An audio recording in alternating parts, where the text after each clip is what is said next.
আমি ভাবতাম একজন মানুষ 25 বছর 30 বছর 35 বছর 40 বছর কেন বিদেশ থাকে। এখানে আমার মামারা 25 বছর 30 বছর 35 বছর করে একজন বিদেশ আছে এই সৌদি আরবের মাটিতে। তো আমি ভাবতাম তারা বুকা না হইলে তারা বাঁচবই কই বছর, 60 বছর বা 65 বছর 50 বছর। এখন জুড়ে গড়ে মানুষ 50 বছরে অনেকে মারা যায়।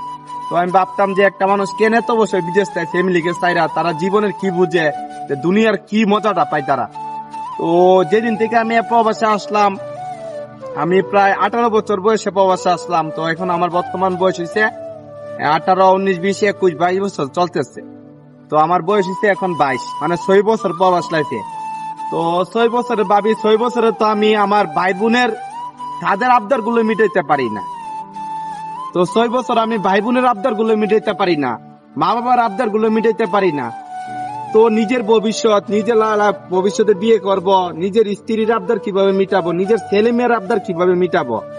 তো যখন আমি প্রবাসে আসার পরে ভাবতাম যে মামারা 25 বছর কেন বিদেশ করছে, তারা 20 বছর কেন বিদেশে পড়ে আছে, তারা দুনিয়ার শান্তিটা কি, দুনিয়ার মর্মটা কি কেন বুঝে নাই।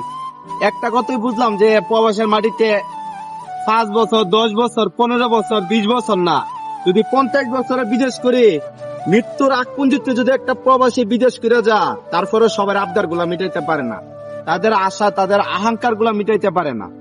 কারণ প্রবাসী যে একদিন পাও রাখবো, তার আশা, তার তার আবদার, তার ফ্যামিলির আবদার, তার ছেলে মেয়ের আবদার, তার স্ত্রীর আবদার কোনোদিনে মিটাই শেষ করতে পারবো না। এই জিনিসটা বুঝলাম এই প্রবাসে আসার পরে। আপনি ফ্যামিলির জন্য যতই করবেন তাদের অতই আহংকার থাকবো, যতই দিবেন তাদের অতই চাহিদা থাকবো। এটাই প্রবাস, এটাই জীবন। যারা এই প্রবাসে আসবে, প্রবাস জীবনে থাকবে, তারই একমাত্র বুঝতে পারবো যে টেনশন কি জিনিস, বা পরিবারের আহংকার, পরিবারের চাওয়া, পরিবারের আবদার কি জিনিস। আর যারা না আসবো, তারা এক সময় আমিও এগুলা বলতাম যে আমার মামারে কেন 25 বছর 30 বছর প্রবাসে পড়ে আছে।